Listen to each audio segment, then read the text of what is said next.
Sarah Mitchell walked through the bustling streets of London with her phone in hand, recording everything around her. She was 24 years old and had built a decent following on social media by creating videos that pushed boundaries. Her content usually involved pranks on unsuspecting people or challenging social norms in public spaces. Today felt like the perfect day for something big. The summer afternoon was warm and crowded near Buckingham Palace. Tourists from every corner of the world filled the sidewalks, snapping photos and buying souvenirs. Sarah's eyes lit up when she spotted the iconic red uniformed guards standing at their posts. These guards were famous for their discipline and their ability to remain completely still no matter what happened around them. "This is going to be perfect," Sarah whispered to her friend Marcus, who was helping her film. "I bet I can get one of these guys to break. Think about how many views this will get." Marcus looked uncertain but knew better than to argue with Sarah when she had an idea. Sarah approached the nearest guard, a young man with dark hair visible beneath his tall black hat. His uniform was spotless, and his posture was absolutely perfect. His eyes stared straight ahead, completely focused on something invisible in the distance. Sarah began her routine, making silly faces and telling jokes that she thought were hilarious. "Hello there, statue man," she said loudly, making sure her voice would be clear in the recording. "Don't you ever smile? Come on, give us just a little grin." The guard didn't move a muscle. His breathing was so controlled that he barely seemed alive. Sarah tried different approaches. She danced around him, told funny stories, and even attempted to copy his rigid stance. A small crowd began to gather, some tourists joining in with nervous laughter, while others looked uncomfortable. The guard remained perfectly still, showing no sign that he even knew Sarah was there, growing frustrated with his lack of response.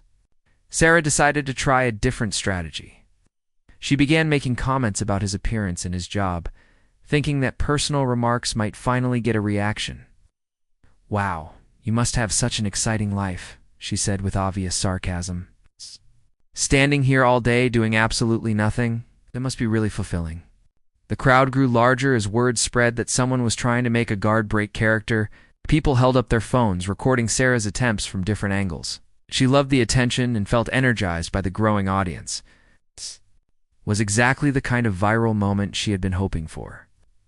"I bet you don't have any friends," Sarah continued, her tone becoming sharper.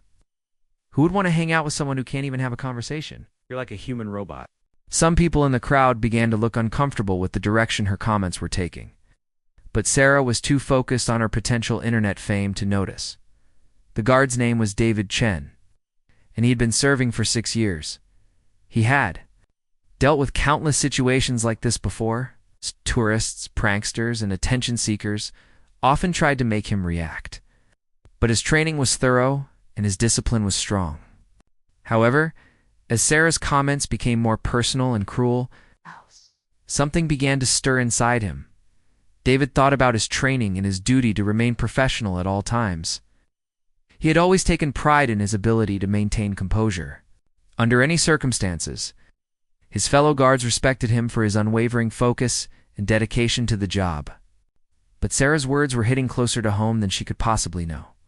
Unknown to Sarah and her growing audience, David was carrying a heavy burden. 2 weeks ago, he had received news that would change his life forever. His 8-year-old daughter Emma had been diagnosed with leukemia.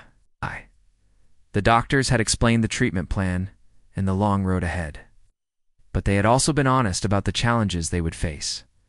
Every morning, David kissed Emma goodbye before coming to work, knowing that she was spending her days in a hospital bed instead of playing with her friends or going to school. Every evening, he rushed home to read her stories and help her with the schoolwork that her teacher sent to keep her engaged during treatment. Sarah continued her performance, unaware of the pain she was unknowingly triggering. "I feel sorry for you," she said with fake sympathy, "standing here all alone, no one caring about what you think or feel. That must be really lonely." Her words cut deeper than she intended, not because they were true, but because they highlighted everything David was fighting to protect and support. Marcus tried to signal Sarah to ease up, sensing that something in the atmosphere had changed. The crowd had grown quieter, and some people were starting to look genuinely concerned rather than entertained. But Sarah was caught up in her moment of fame, and didn't notice the shift in mood around her. David remained motionless. But inside his mind, he was making a decision that would surprise everyone present. He thought about Emma's courage in facing her illness, about her gentle spirit, and her unwavering belief that people were basically good. He remembered her words from the night before, "Daddy, even when people are mean, we should try to help them understand kindness." Sarah's comments grew more aggressive as her frustration mounted. The guard's complete lack of response was starting to make her look foolish in front of the crowd, and she could sense that some people were losing interest. She needed something bigger, something that would guarantee the viral moment she was desperately seeking. "You know what I think?" Sarah said, circling around David like a predator stalking its prey. "I think you're afraid to show any personality because you know how boring you really are. Deep down, you probably know that nobody would like the real you." Her voice carried a cruel edge that made several tourists step back uncomfortably. The crowd had grown to nearly 50 people. With phones and cameras pointed in every direction, Sarah's live stream was gaining viewers rapidly, with comments flooding in from people around the world. Most of the early comments had been encouraging her antics. But as her behavior became more aggressive, some viewers began expressing concern. Marcus watched nervously as his friend pushed boundaries that even he found uncomfortable. He had known Sarah for 3 years, and while he was used to her bold personality, this felt different. There was a desperation in her actions that he hadn't seen before. She had been struggling lately with declining viewership and lost sponsorship deals, and he could see how badly she needed this video to succeed. "Maybe you should try a different approach," Marcus suggested quietly. But Sarah waved him off without looking away from the guard. "I'm just getting started," she replied, her voice loud enough for everyone to hear. "I bet this guy goes home to an empty apartment every night and talks to his reflection in the mirror because that's the only conversation he can handle." Nervous laughter rippled through parts of the crowd, but many people remained silent. David felt each word like a physical blow. Not because they described his reality, but because they were so opposite to the truth of his life.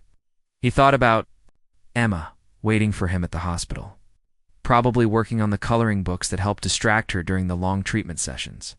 He pictured his wife, Helen, who had taken leave from her job to stay with Emma during the day while David worked. The 3 of them had become closer than ever during the past 2 weeks, finding strength in each other as they faced the biggest challenge of their lives.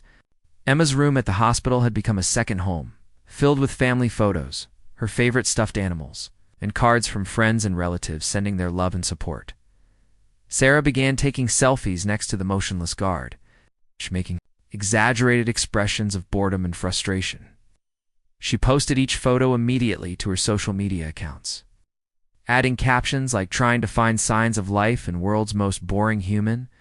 Her followers began sharing and commenting, turning David into an unwilling internet sensation.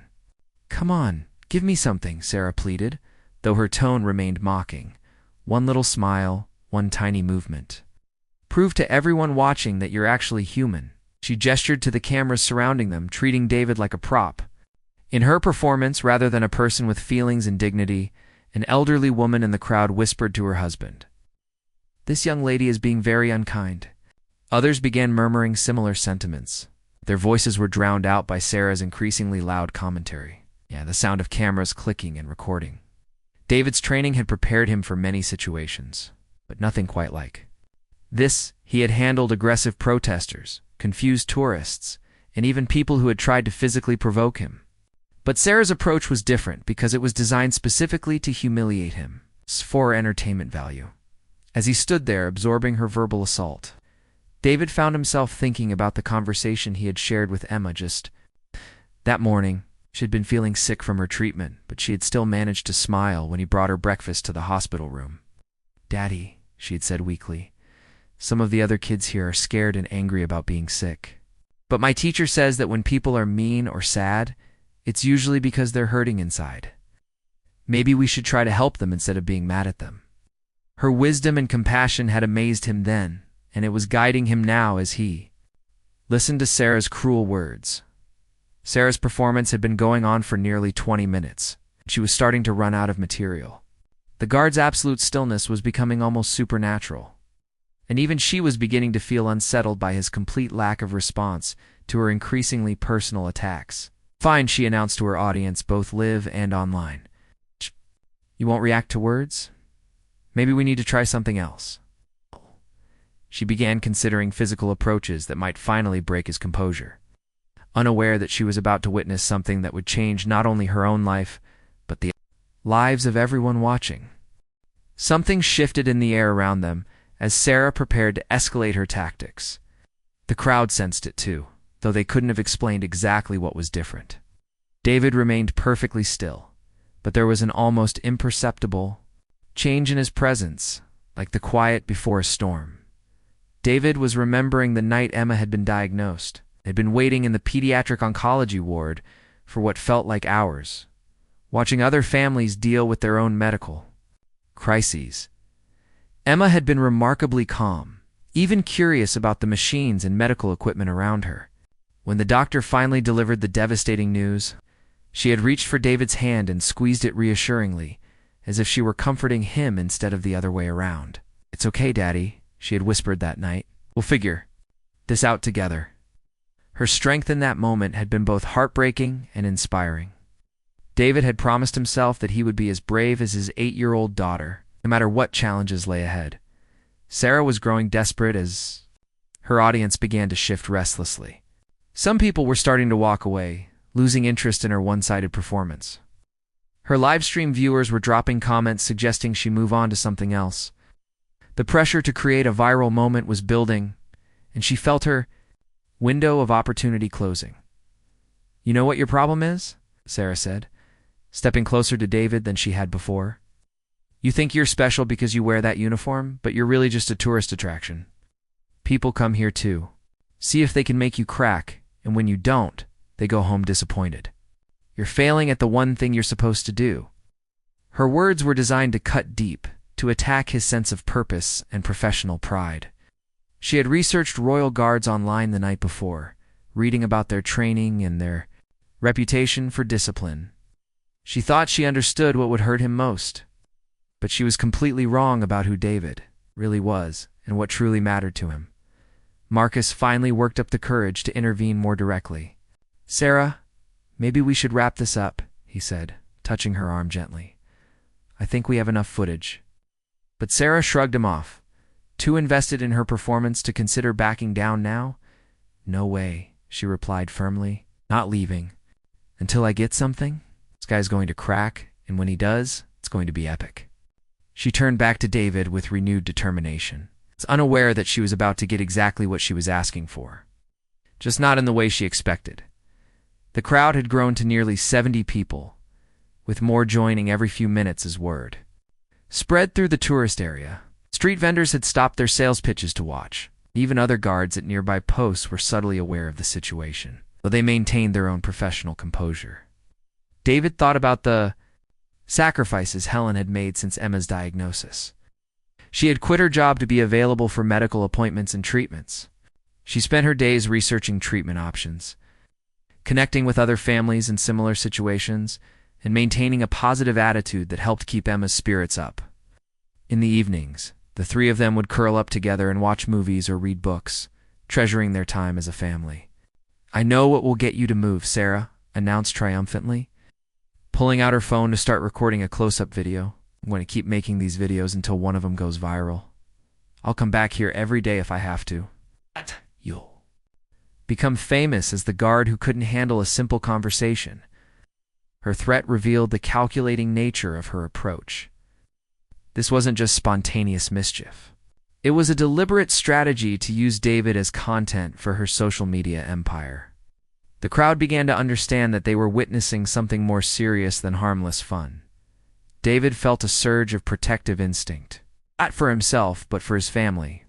The idea that Sarah might turn their private struggle into public entertainment, that she might somehow discover Emma's illness and exploit it for views, was more than he could bear. His daughter deserved privacy and dignity as she fought the biggest battle of her young life. As these thoughts filled his mind, David made a decision that surprised even himself. Slowly, almost imperceptibly at first, he began to move. The crowd held its collective breath as the guard, who had been standing like a statue for over 20 minutes, started to turn his head toward Sarah. Sarah's eyes widened with excitement and triumph. "Yes," she exclaimed, holding her phone steady. "To capture the moment, I knew I could break him. This is it. This is my viral moment." But as David's eyes met hers, her expression began to change. Instead of anger or frustration, David's eyes held something completely unexpected. There was sadness there, but not the kind of sadness that comes from being defeated or humiliated. It was a deeper sadness, mixed with compassion and understanding, that seemed far beyond what anyone would expect from someone who had just been verbally attacked for 20 minutes. David reached up slowly and began to remove his tall ceremonial hat, an action that transformed him from a symbolic figure back into a real person. His dark hair was slightly damp with perspiration, and his face showed the strain of maintaining perfect composure while absorbing Sarah's verbal assault. The simple act of removing his hat seemed to change everything about the situation. The moment David removed his hat, the entire atmosphere changed. The crowd pressed closer, sensing that something significant was about to happen. Even the background noise of London traffic seemed to fade as everyone focused on the guard who had finally chosen to break his silence. Sarah's phone trembled slightly in her hands, but she kept recording. Her live stream had exploded with viewers, the count climbing past 15,000 as word spread across social media that a royal guard was actually responding to a challenger. The comments section moved too fast to read, filled with predictions and excitement about what would happen next. "Miss David," said quietly, his voice clear and steady despite the emotion evident in his eyes, "I want you to know that I heard every single word you said to me." Sarah's triumphant grin began to falter as she realized this wasn't unfolding like any of her previous pranks. There was no anger in his voice, no frustration or indignation that she could use to make herself look clever or superior. "I heard you say that I'm boring and lonely," David continued, his tone remaining calm and measured. "I heard you suggest that I have no friends, no personality, and no life worth living. I want you to know that you're wrong about almost everything." He paused, looking directly into her eyes in a way that made her unable to look away. The crowd had grown completely silent.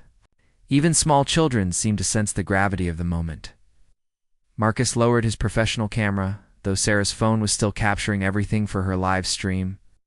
The viewer count had climbed past 20,000, with people sharing the stream and calling others to watch.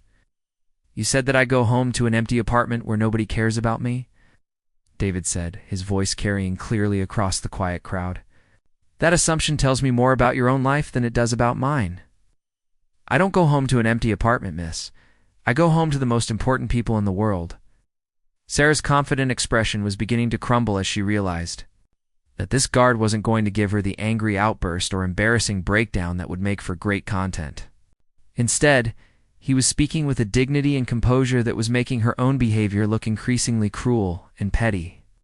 "Every evening when my shift ends," David continued, "I go to the children's hospital across town. That's where I spend my nights and weekends, sitting beside a hospital bed where my 8-year-old daughter is fighting leukemia." The words hit the crowd like a physical blow. Several people gasped audibly, and others covered their mouths in shock. Sarah's phone wavered. In her hands, the comments on her live stream were exploding with reactions, but they had completely changed tone. Instead of encouraging her antics or celebrating the guard's response, viewers were expressing shock, sympathy, and growing anger at Sarah's behavior. "Emma is the bravest person I've ever known," David said, his voice beginning to show the strain of the emotions he was sharing. "She's facing something that would terrify most adults, but she does it with a smile. She worries more about making the nurses laugh than she does about her own pain. She asks me about my day and listens to my problems as if hers don't matter." The crowd was completely captivated now. Many people had tears in their eyes as they listened to David describe his daughter's courage. Sarah felt the ground shifting beneath her feet as she realized that her attempt to humiliate this guard had instead revealed her own cruelty to thousands of people. 3 nights ago," David continued, "Emma asked me about my job. She wanted to know if people were ever mean to me while I was working. I told her that sometimes people said unkind things, but that I understood they were probably just having bad days or struggling with their own problems. He paused, looking around at the faces surrounding him. Emma said something that I'll never forget. She said, "Daddy, when people are mean, it's usually because they're sad or scared about something. Maybe if we're extra kind to them, it will help them feel better." That's the wisdom of an 8-year-old girl who spends her days getting chemotherapy. Sarah felt physically sick as David's words sank in. The guard's child had shown more maturity and compassion in a single conversation than Sarah had demonstrated in her entire adult life. The live stream comments were now filled with criticism of Sarah's behavior and praise for David's grace under pressure. "So when you spent the last 20 minutes telling me that I'm worthless and alone," David said, replacing his hat with the same precision he had used to remove it, "I want you to know that every word reminded me of how blessed I really am. I have a daughter who believes the best about people even when they don't deserve it, and a wife who has sacrificed everything to help us through this crisis." David straightened his uniform and prepared to resume his position, but he had one more thing to say. The crowd waited in complete silence as he gathered his thoughts for his final words. "I don't know what pain in your own life makes you feel the need to hurt strangers for entertainment," he said, his voice filled with genuine compassion rather than judgment. "But I want you to know that my daughter would forgive you for what you did here today, and because of her example, so do I." As David returned to his rigid posture, the crowd remained frozen in stunned silence. The transformation was remarkable to witness as the guard resumed his professional stance, once again becoming the stoic figure that tourists expected to see. But everything had changed. The people surrounding him now saw not just a ceremonial guard, but a devoted father facing an unimaginable challenge with grace and dignity. Sarah stood motionless, her phone still recording but her hands shaking visibly. The live stream had reached nearly 30,000 viewers, but the comments section had become a flood of criticism directed at her behavior. People were sharing the stream with captions like this: "Guard's response will restore your faith in humanity, and watch how dignity defeats cruelty." Marcus approached Sarah carefully, recognizing the shock on her face. "Sarah," he whispered urgently, "you need to turn off the stream. Now." But she seemed unable to process his words or even acknowledge his presence. She was staring at David, trying to reconcile the person she had been attacking with the devoted father he had revealed himself to be. An older woman in the crowd stepped forward, her eyes filled with tears. "Young lady," she said gently but firmly, "I think you owe this man an apology." Her words seemed to break whatever spell had held the crowd silent. Other people began nodding and murmuring agreement, their expressions showing a mixture of sympathy for David and disappointment in Sarah's behavior. I didn't know," Sarah stammered, her voice barely audible. "I was just trying to make a funny video. I didn't mean ... But the words felt hollow even to her. The truth was that she had meant to be cruel, had deliberately chosen the most hurtful things she could think of to say, all in pursuit of viral fame. A young father holding his toddler's hand spoke up from the back of the crowd. "That doesn't matter," he said clearly. "You don't get to treat people like that just because you don't know their story. Everyone deserves basic respect." His words were met with murmurs of agreement from others in the gathering. Sarah's phone buzzed constantly with notifications as her social media accounts exploded with activity. But instead of the positive attention she had been seeking, she was receiving thousands of messages expressing outrage at her behavior. People were sharing screenshots of her earlier posts, creating compilations of her previous pranks, and questioning how someone could be so callous toward a stranger. The story was spreading beyond her live stream. News outlets had begun picking up the video, with headlines focusing on the guard's dignified response rather than Sarah's attempt at humor. Within hours, David's words about his daughter Emma and his compassionate forgiveness of Sarah's cruelty were being shared millions of times across every social media platform. Marcus finally managed to get Sarah's attention and convinced her to end the live stream. The damage was already done, but continuing to broadcast her obvious distress would only make things worse. As the stream ended, Sarah realized that her phone was still buzzing with notifications. But now they were coming from news organizations, requesting interviews and comments about the incident. "We need to leave," Marcus said firmly, taking Sarah's arm. "Right now." But Sarah pulled away from him, still staring at David, who had returned to his perfect military bearing as if nothing had happened. She could see other guards at nearby positions, all maintaining their professional composure. But she wondered if they had heard what their colleague had shared. Several tourists approached David's position, not to mock or challenge him, but to offer quiet words of support and encouragement. A woman with her teenage daughter left a small bouquet of flowers at the base of his post. An elderly man saluted respectfully as he walked past. The atmosphere had completely transformed from entertainment to reverence. Sarah watched these gestures of respect and felt a crushing weight of shame settle over her. She had come here looking for content that would make people laugh at someone else's expense. But instead, she had exposed her own lack of empathy to the world. The man she had tried to humiliate had responded with such grace that he had made her look petty and cruel by comparison. As more people gathered to show support for David, Sarah began to understand the magnitude of what had happened. This wasn't just a failed prank or a video that hadn't gone as planned. She had attacked a man who was quietly carrying one of life's heaviest burdens. And he had responded by sharing his story with such honesty and compassion that he had taught everyone present a lesson about human dignity. The realization hit her that David could have responded in countless other ways. He could have ignored her completely, reported her for harassment, or even broken character to tell her to stop. Instead, he had chosen to respond with vulnerability and forgiveness, sharing his most personal struggle to help her and everyone watching understand the impact of casual cruelty. Sarah's phone rang, startling her from her thoughts.